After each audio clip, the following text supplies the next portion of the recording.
Welcome back, this is Rishi Rathore, life coach and a success coach. आज हम बात करेंगे नेगेटिव थिंकिंग यानी नकारात्मक सोच से कैसे बाहर निकले। ये जो मैं आपको टिप्स बताने वाला हूँ ये बहुत ही ज़्यादा साइंटिफिक है, बहुत ही ज़्यादा इस पर बहुत ही रिसर्च हो चुकी है, उसके बाद ये कुछ टिप्स निकाली गई हैं। तो ये वीडियो अगर आप देखेंगे तो आपको बहुत हेल्प मिलेगी नेगेटिव थिंकिंग से बाहर निकलने के लिए। तो शुरुआत करते हैं। सबसे पहला पॉइंट है ऑल और नथिंग थिंकिंग। ये ऑल और नथिंग थिंकिंग क्या होती है मैं आपको एग्जांपल से बताता हूँ। एक स्टूडेंट है जिसका बी ग्रेड आ गया। अब उसका बी ग्रेड आ गया तो वो कहीं ये सोचेगा कि यार मैं तो कम्प्लीटली लूज़र हूँ, मैं तो फेलियर हूँ, मेरा बी ग्रेड आया है, मैं लाइफ में कुछ नहीं कर पाऊँगा, मुझे अच्छा कॉलेज नहीं मिलेगा, मुझे ठीक से कोई सुनेगा नहीं मेरी बात को और मुझे ठीक से कोई पहचानेगा नहीं क्योंकि मेरा बी ग्रेड आया है।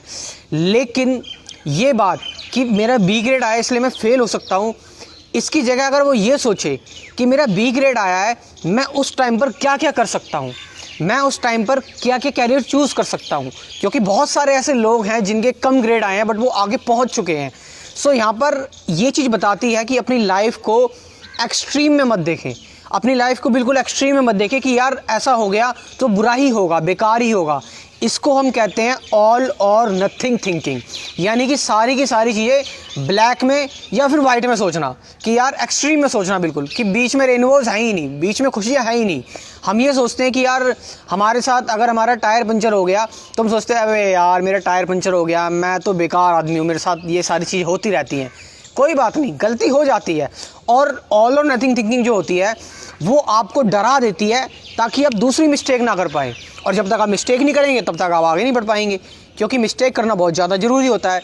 तो कभी भी मिस्टेक हो जाए तो उस चीज़ से मूव ऑन हो जाओ, दोबारा हो जाए फिर मूव ऑन हो जाओ, दोबारा हो जाए फिर मूव ऑन हो जाओ, क्योंकि मिस्टेक्स तो होती रहती हैं। लेकिन अपना गोल जो है उसको हमेशा अपनी आंखों में रखना, लेज़र फोकस के साथ। सेकंड पॉइंट है ओवर जनरलाइजेशन। अब इसमें क्या होता है, आपके साथ कोई भी एक चीज़, जो कि सबके साथ ऐसा होता है, कुछ ना कुछ गलत हो जाता है, तो हम इसमें सोचते हैं कि एक चीज़ जो मेरे साथ हो गई है वो बार बार होती रहेगी। इस चीज़ से आपको बाहर आना बहुत ज़्यादा ज़रूरी है। एग्जाम्पल के तौर पर एक लड़के ने हिम्मत की, उसने हिम्मत की कि वो जाता है एक लड़की से पूछता है फॉर अ डेट के लिए पूछता है। अब वो लड़की उसको मना कर देती है। अब ओवर जनरलाइजेशन थिंकिंग में वो क्या सोचेगा कि इसने मेरे को मना कर दिया, अब मैं ज़िंदगी भर अकेला रहूँगा, मुझसे किसी भी लड़की की बात नहीं हो पाएगी, मैं हमेशा बहुत दुखी रहूँगा, बहुत परेशान रहूँगा, क्योंकि इसने मना करा है। इसलिए सारी वुमेंस का जो टेस्ट है वो 100% आइडेंटिकल है, सबका सेम टेस्ट है, यानी जिससे ही पूछूंगा मैं सब यही कहेंगे कि मैं, और हो सकता है उसने इसलिए मना करा हो बिकॉज ऑफ प्रीवियस इंगेजमेंट, क्योंकि वो पहले से किसी के साथ इंगेज हो इसलिए उसने मना कर दिया हो। लेकिन नहीं, ओवर जनरलाइजेशन में हम ये सोचते हैं कि एक चीज़ हो गई तो वो बार बार होती चली जाएगी, बार बार होती चली जाएगी और हम आगे स्टेप ही नहीं ले पाते। तो इस चीज़ से आपको बाहर निकलना है।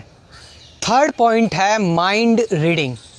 मतलब आप क्या करते हो, आपके साथ कोई भी सिचुएशन, कोई भी इवेंट होता है तो आप उसको नेगेटिव तरीके से देखते हो।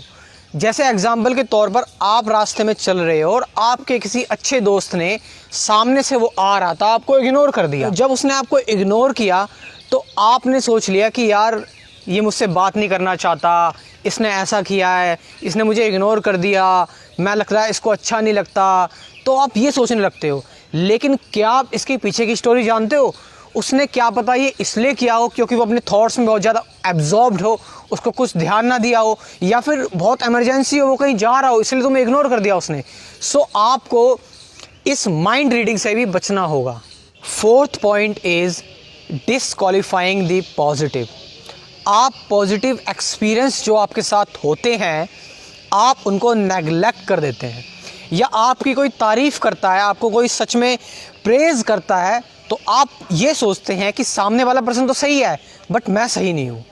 सो आपको अपने पॉजिटिव एक्सपीरियंस को काउंट करना है, आपकी जो तारीफ़ कर रहा है उनको थैंक्स कहना है और सचमुच ये सोचना है कि जो वो कह रहा है मैं ऐसा हूँ।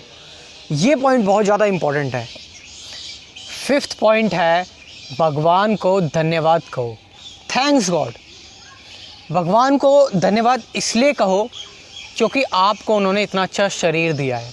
भगवान को धन्यवाद इसलिए कहो क्योंकि भगवान ने आपको अच्छे पेरेंट्स दिए हैं, जैसे भी वो हैं वो आपकी मदद कर रहे हैं।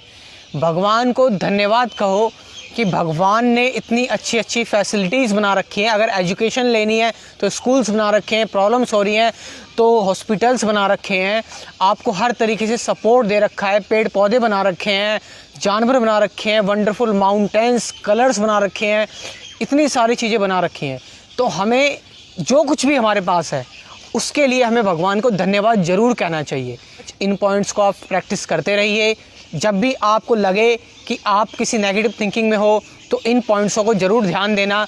कहीं मैं डिस्क्वालीफाइंग नहीं, पॉजिटिव तो नहीं कर रहा, कहीं मैं माइंड रीडिंग तो नहीं कर रहा, कहीं मैं ओवर जनरलाइजेशन तो नहीं कर रहा, कहीं मैं ये सारे पॉइंट्स तो नहीं कर रहा।